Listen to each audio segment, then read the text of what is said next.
Ako bistado na. Yung PhilHealth pinaghati-hatian na ng mga yung mga mukhang pera sa nakaupo sa gobyerno. Ayan na, panoorin na po natin kung sino yung mga mukhang pera na naghati-hatian sa PhilHealth budget.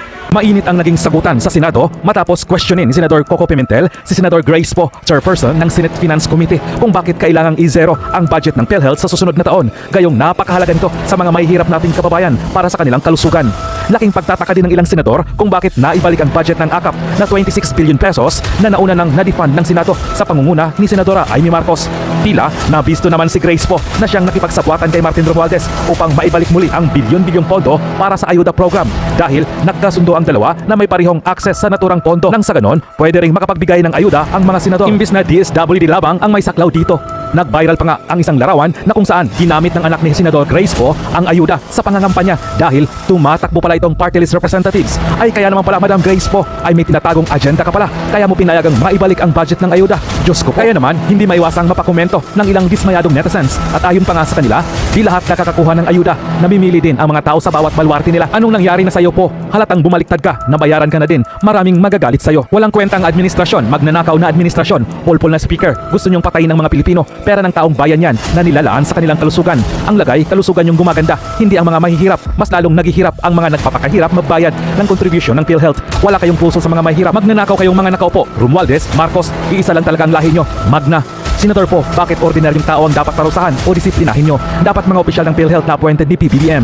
Zero budget ng PhilHealth tapos AKAP 26 billion. Mga walang awa sa may hirap na manggagawa, puro kolekta ng pera tapos pagkagamitin na sa hospital bill, walang maibigay. Politiko dito sa Pinas, nagpakasasa sa kaba ng bayan. Mga boss, garapalan na yung panggagago ng Kongreso at Senado sa atin. Isipin nyo to mga boss ziniro yung budget sa PhilHealth. Sabi kasi ni Senadora Grace Poe ng Senate Committee on Finance, kailangan daw kasi ponduhan yung ibang proyekto at programa ng gobyerno. Wala naman sanang problema yan Ganyan naman talaga ang realidad ng pagbabudget. Pero putang ina nyo naman mga senador at mga congressman, lalong-lalo ka na Martin Romualdez. Ziniro nyo yung budget ng PhilHealth para ponduhan kuno yung ibang mga proyekto at programa. Tapos mababalitaan namin, nilagay nyo, binalik nyo yung 26 billion pesos na pondo ng AKAP. Kaya alam naman namin lahat na gagamitin nyo yung ayuda para sa Kapusang Kita program para sa 2025 elections. Sige nga, sino ang may access at sino ang may say sa pamimigay ng AKAP program? Di ba mga congressman? Di ba mga senador? Kaya nga 21 billion yung nilagay nyo sa Kongreso, tapos 5 billion sa Senado. Tanungin namin kayo mga congressman at mga senador, mas mahalaga yung AKAP kaysa sa kalusugan ng mamamayang Pilipino, lalong-lalo na ng mga manggagawa na buwan-buwan nagbibigay ng kontribusyon para sa PhilHealth. Nakita nyo na ba ano itsura ng mga public hospital? Nakita nyo na ba gaano karami yung mga pasyente na pumipila dyan araw-araw? Alam nyo ba kung gaano kalimitado yung mga serbisyo na na-access ng mga pasyente dyan sa PhilHealth? Baka nga di nyo alam yan Sure kami, hindi nyo alam yan. Kaya nga yan ang ginawa nyo. Prioritize nyo yung proyekto nyo kaysa ponduhan yung PhilHealth. Tapos ano nga asahan namin pag nagkandaletse-letse yung kalusugan namin? Guarantee letter mula sa mga opisina nyo? Kayo na naman yung superhero? Kayo na naman yung mababait? Putang ina nyo pala Gusto nyo na naman na magkaroon kami ng utang na loob sa inyo.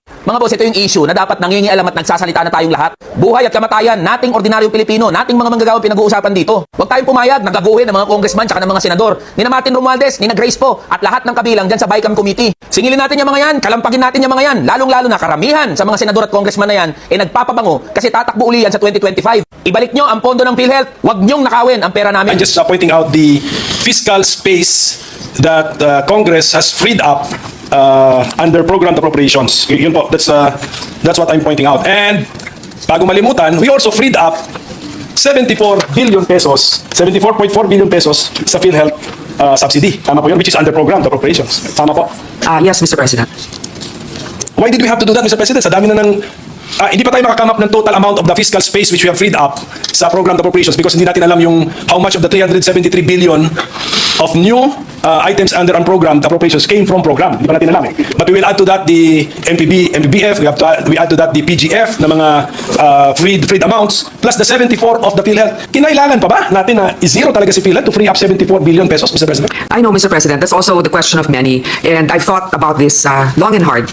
And there's no denying that PhilHealth has a savings amount of 600 billion, Mr. President. And that's also the reason why initially the administration thought of it as a way also to augment certain short fundings that we have, for example, for health workers, etc. Hindi natin maintindihan ba't hindi nila ginagamit yung pera na nandun na meron sila na nakaimbak sa isang, ewan ko kung anong klaseng account yan, savings account, na ang kinikita ay mas mababa pa kesa sa inflation. Mr. President, hindi pwedeng sisihin na nagkulang tayo sa pagbibigay sa kanila kasi nga ang daming ang pera na nandyan. Hindi nila pinamimigay ang pera doon sa mga nangangailangan at tinuturuan din natin sila ng leksyon. kung bigay ka ng bigay, nandun lang yung pera, hindi naman nagagamit, paano naman yung mga ibang programa rin ng gobyerno na nangangailangan din ng funding? Yun nga yung sinasabi ko, pag meron kang, syempre, di ba, sinasabi natin, 5 yung anak mo, lahat yan kailangan pantay-pantay na mabigyan mo. Totoo yun. Pero sa lahat sa kanila, tinitignan mo rin kung sino may pangangailangan at sino naman ang may kakayanan na itayo rin ang kanyang sarili. Yun din ang sinasabi natin, it's a leadership problem also in PhilHealth and it's a disbursement problem. Gaya nga ng sinabi ni Senator Cynthia, ang problema din sa PhilHealth, hindi na natin alam kung ano ba talaga yung mga benepisyo natin. Wala tayong card na nagsasabi hanggang dito o ganyan, ang maibibigay sa'yo, ang tagal-tagal ng approval minsan, hindi alam ng ating mga kababayan kung paano sila makapag-comply dun sa mga requirements. So ito yung mga nagiging issue. Hindi sila kulang sa pera. At alam ko yung iba talagang pinagdidiinan nito. Pero 600 billion ang meron sila. Samantalang, ang dami natin din pangangailangan pagdating sa edukasyon, pagdating sa infrastruktura. Alam mo, maganda talagang magbigay ng social protection, wealth transfer. Importante yan. Pero kailangan din natin ng wealth generating initiatives. Kasi hindi natin mapupondohan ang mga ibang bagay na magbibigay ng suporta sa ating mga kababayan kung ang gobyerno ay walang programa na magpapalago ng ating ekonomiya. I'm reminded of the saying that health is wealth. But I don't think, Mr. President, that we can use funds meant for health so that we will justify this, that we will generate wealth for the nation. Mr. President, So, the budget of the DOH has increased from last year. DOH. So it may not have been an item, for example, in particular for PhilHealth. Pero meron naman pong increase na nangyari dito sa DOH from 241 billion 602 in 2024, yung BICAM natin nasa 247 923. So we are, of course, health is wealth, that's very important, but also health, the financial situation of our country, the economy, and wealth generating initiatives are important so that we can support social protection initiatives such as the health sector. Sige, mag-digress po tayo muna sa health sector. Pero napansin ko po na ang ating final amount sa Department of Health is 247.9 billion pesos sa BICAM report. Mas mababa by 25.7 billion pesos from the gap to 273.7 billion pesos. So, binawasan pa rin natin ang DOH. And then, ang ating pampalubag-loob lang ay yung level, nung binawasan na, yung ending amount is still higher than the 2024 GAE amount. Yes, Mr. President. But why did we reduce it, Mr. President, by 25.7 billion pesos, which is a very significant amount also, Mr. President? Well, Mr. President, there are certain agencies that we also supported. Like, for example, the Department of Agrarian Reform, we had given them an increase for their budget. We also had given the state universities and colleges an increase in their budget. The DICT, we've also given them an increase. The Department of National Defense also has an increase. So, Mr. President, if possible, we would like to increase all, but then also because of the substantial budget allocation of other departments, we also made sure that departments that are also crucial have a respectable amount that they can operate with. So, pwede ba nating masabi na itong 74.4 billion pesos ng PhilHealth na ziniro natin ay binigay sa ibang mga ahensya ng gobyerno na sa tingin natin ng ating committee na mas nangangailangan o mas deserving ng amount, at masasabi ba natin na hindi directly health related yung napuntahan ng 74.4 billion pesos na yon, Mr. President? Mr. President, hindi isa masasabi natin more deserving, more in need, perhaps, yes. and then also, yes, I think I know where your next question will lead to. But yes, I think transparently you can look that if you look at the increase in some appropriations, they're not health related. Yes, they're not health related. Ngayon, Mr. President, ang problema kasi yung timing din ng pagbaba natin eh. We want to teach them a lesson, pero 74.4 billion pesos tatanggalin natin, isi-zero natin. Pero hindi ba natin alam na pinasa natin dito sa chamber natin yung panukala na pababain ng premium rates? Nababa natin eh. At the same time, inutusan natin sila to increase their compensation packages, which ginawa nila. Tapos hindi lang dagdagan pa, may konsulta, etc. So, ang nangyayari po, Mr. President, we are being conservative with PhilHealth by reducing the subsidy by 74.4 billion pesos at a time when PhilHealth has now committed to be more proactive, aggressive, and then we are returning some benefits to the direct contributors by lowering the contribution rate, Mr. President. Ganyan na nangyari.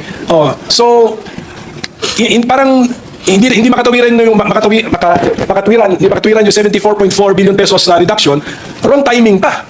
Now that kung ano yung itinuturo natin sa PhilHealth, pinapressure natin sila, gagawin na nila, tapos ngayon parang pipilayan natin sila para magawa nila yung sinasabi natin gawin nila, Mr. President. Mr. President, unang-una, hindi ako naniniwala na mapipilayan sila kasi nga may pagkukunan pa rin silang 600 bilyon. So sabihin na natin, 70 billion ang hindi na nalaan sa kanila ngayon sa budget, meron naman silang pagkukunan na 600 bilyon. Ngayon, sa susunod na taon, kung talagang tinupad nila ang kanilang pangako na number one, mas iigihan nila ang pagbigay ng suporta sa mga may sakit na nangangailangan. Pangalawa, na-implement na yung batas. Ewan ko kung napasa na ba yung batas na yun na bababaan yung premium at hindi na dapat kasama sa batas yung pag-increase ng premium na yun. At saka natin masasabi na o sige, sa susunod na taon, 2026 budget, pwede na nating punuan muli sapagkat nagagamit na nila yung kanilang reserba.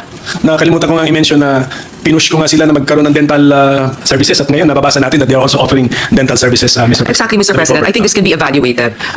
For example, you have a child who has committed something, you're teaching your child a lesson, hindi naman porket na nag-reform na kaagad ay ibibigay mo na muli. Kailangan mo nang patunayan rin na masusustain ito, magagawa niya talaga ng tuloy-tuloy. Kaya nga, dito, ulitin ko at alam ko marami rin ang magtataka dito, no? Pero 600 billion, may pera kang ganon. May mga ibang programa ng gobyerno na pwede ring pondohan at hindi naman maghihirap ang PhilHealth dahil meron silang pagkukunan para bayaran. Ang problema nga nila noon, hindi nila ginagawa yon. Kaya ngayon, salamat sa inisyatibo nga, sinabi nga natin yung ating minority leader, sinabi, dapat meron kayong dental benefits o gagawin daw nila o ginagawa na nila. O ngayon, may batas pero hindi ko alam, parang hindi pa yata napapasa na hindi muna itataas ang premium, di ba? Hindi pa yan batas. Di ba? Iamyanda pa lang natin yan, hindi pa yan nangyayari. So sa ngayon, ang dami nagrereklamo na ang taas ng premium ng PhilHealth tumataas pero ang benepisyo nila hindi pa rin ganun. Kaya meron pa rin silang nakokolektang premium na mas mataas.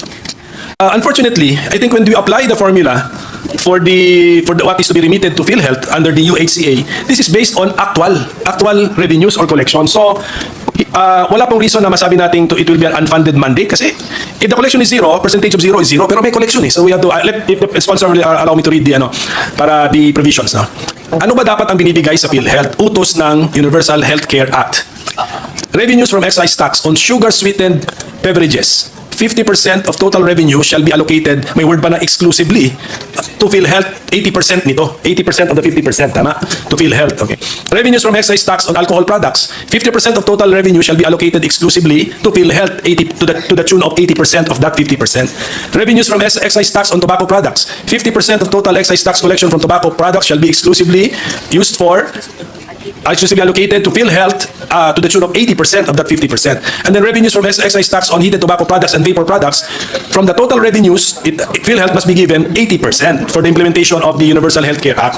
And then, sa pagkakaintindi ko, ito na yon. That is why umabot tayo sa 74.43 billion sa NEP because health insurance coverage under sin tax law amounting to 53.13 billion pesos to be used for health insurance premiums of indirect contributors. Plus, inadon yung 21.17 billion pesos benefit package improvement under the Universal Healthcare Law, plus a smaller amount of 127.5 million pesos special purpose insurance, million na po yun, 127.5 million pesos special purpose insurance coverage for the health insurance premiums of the beneficiaries under Pamana program. Pag isuma total lahat yun, yun yung 74.43 billion pesos na nasa NEP as subsidy to PhilHealth.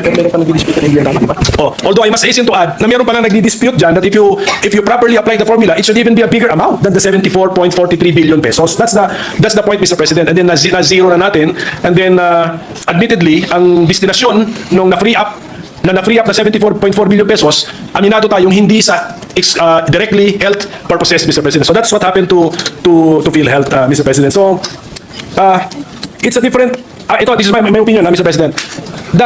The subsidy for PhilHealth is in the nature of is like an automatic appropriation because the law provides for the formula. Parang ministerial act na lang sa DBM to determine the amount under the formula and then give it as a subsidy. Minimum amount of subsidy kasi itong mga benefit packages dagdag na po yan. Pero minimum amount of subsidy is determined by law. So when we are discussing general principles ng budget, when they mention automatic appropriations, ang instruction nila sa Congress, you cannot touch automatic appropriations because the appropriation is provided by law. So that's the point of this representation, Mr. President. Mr. President, if I may, there are also other laws that specify that the government will automatically appropriate. But then the reality is, even if the government wanted to, it hasn't been able to appropriate, as I mentioned, more than 1 trillion pesos worth of funds that belong to that should have funded certain laws that have been passed. So, Mr. President, I think we can argue about this all day. I understand the point of the minority leader. What I'm just saying is that with discretion also of the legislative body, we believe that the 600 billion of PhilHealth is for them to be able to utilize. They are not definitely destitute. They have the funding for it. And if they also show their capability to utilize those funds, next year, definitely it will be a different scenario once we evaluate the progress that they have made. Because we can go back and forth to this, and as the minority leader has said, that doesn't stop him from questioning this from another independent body, the judiciary, to clarify the matter. But we stand by the fact that the GA is also a law looking at the snapshot of hopefully the next year and how we will be able to fund all our priority projects. So, Mr. President, yun lang, I'm just pointing this out. Now, we may be inviting another case before the Supreme Court because under the theory that the GAA, if we pass this, is amending indirectly the syntax law, Mr. President, the formula. Well, and then, Mr. President, para na rin po hindi humaba, can I just make of note my observations and then request in writing some further information about them, Mr. President?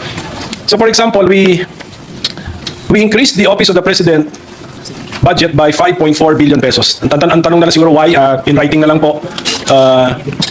Kasi pwede naman nung sa plenary, pwede naman talagang nailabas na lang yun kung if they really need additional 5. Mr. President, if may I clarify it? Because I think it's for good reason. This was actually a request because all of a sudden, we have been chosen or we have been assigned to host the ASEAN summits. Dapat yan kasi Myanmar.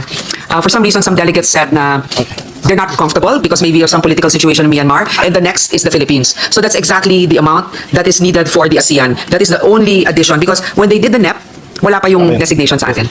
Meaning to say that this 5.4 billion was reflected in the Senate committee report. Yes, Mr. President. So congratulations for that and thank you for pointing that out, Mr. President. Nasunod yung ating version. Finally, no? Yes, thank you. After the BICAM, the Senate's budget will be increased by 1.1 billion pesos and the House of Representatives budget will be increased by 17.3 billion pesos. So ang start ng Senate, 12.8 billion pesos plus 1.1 billion pesos. Ang budget natin is 13.9 billion pesos. Ang House of Representatives, ang starting amount nila 16.3 billion pesos, ang increase nila 17.3 billion pesos, ang ending budget nila 33.6 billion pesos. Ang aking lang basic point dito, Mr. President, kung ganito rin pala ang ending ng mga amounts, bakit hindi na lang linabas natin sa plenary at tiniskas? Bakit kailangan sa BICAM pa mangyayari ito, Mr. President, na halos lumampas pa sa doble ang budget ng isang chamber na balak ko sanang samahan na, salihan next year, Mr. President. But we have to be transparent with we have to be transparent about all of this, Mr. President. Diba, if you need, okay, we'll use mathematical terms. If you need 2x instead of x, bakit hindi pa na-reflect yan doon sa original bill na pinail mo? Sana pinare-reflect mo na yung 33 billion pesos na pangangailangan mo. That's my point, Mr. President. So I'm not expecting an explanation from our chairwoman kasi hindi naman niya ito kagagawan. So for more transparency in our budget process sana, we will discuss it sa floor. And then is our Senate Secretary here? Medyo mabuti is not here because I will talk about him, Mr. President. Okay. But you should not take this personally. Okay, para lang for the information of our colleagues. During the budget season, I interpolated on the Senate's budget. Okay. So happy kayo for the first time nag-appear ang ating Senate Secretary to answer questions. Ano yan sa basic factual question? For the year 2024, yung 2 billion increase ng Senate budget, sa BICAM ba nangyari o hindi? Ang sagot sa akin, sa plenary natin ginawa, which I accepted. But upon further research, I was given a wrong answer. Sa BICAM din po nangyari yun. Just like what is happening now, we also increased the Senate's budget by 1.1 billion pesos. So, just to make that clear, Mr. President, no, na... Mr. President, actually, nung second and third reading, nandun na yung increase natin na 1.1 dito for this year, for 2025 po yan. I'm talking about when I was asking the Senate Secretary about the 2024 budget. Wala pa ako noon. Hindi po siya. Kasi akala ko ako yung sinasabihan mo eh. That's why sabi ko nga, I'm talking about our Senate Secretary. So, just to be very, very transparent, no, sana po magbigay din tayo ng mga accurate na sagot, Mr. President. Because marami na rin tayong experience dito sa budget season. Sagot lang na sagot para lang matapos na yung proseso. Alam mo, sometimes binobola ka lang nung mga iba. Pero anyway, Mr. President. Mr. President. That is some of our resource persons, Mr. President. Mr. President, I would like to put on record that I do not totally agree with everything that's been proposed also by the House. Unfortunately, I'm also trying to safeguard certain key points that I feel that we are more passionate about and what we believe we should also be able to protect. As the Senate President has mentioned, this is not a zero-sum game. Unfortunately, we all have our wish lists. Their budget is much larger because they're a bigger house, I suppose. But then the reality is, we have to, like for example, certain projects, we've added provisions to make sure that there is a repertorial process for us to be able to monitor and audit whatever funding we have placed in some initiatives we feel needs to be safeguarded more profoundly. Well, at the end of the day, budgeting is a political process, Mr. President. Alam ko naman yun. So, I'm just doing this, katulad ko sinabi ko sa umpisa, this is the duty of the minority to ask questions and to bring out facts, just especially in the interest of transparency. So our people will know, kasi ang ginagastos natin dito would be taxes taken from the people, non-tax revenues also taken from the people, plus loans, national debt incurred in the name of the people. So, that's the purpose, Mr. President, just for transparency's sake. So, with that I end my interpellation on the BICAM committee report, Mr. President.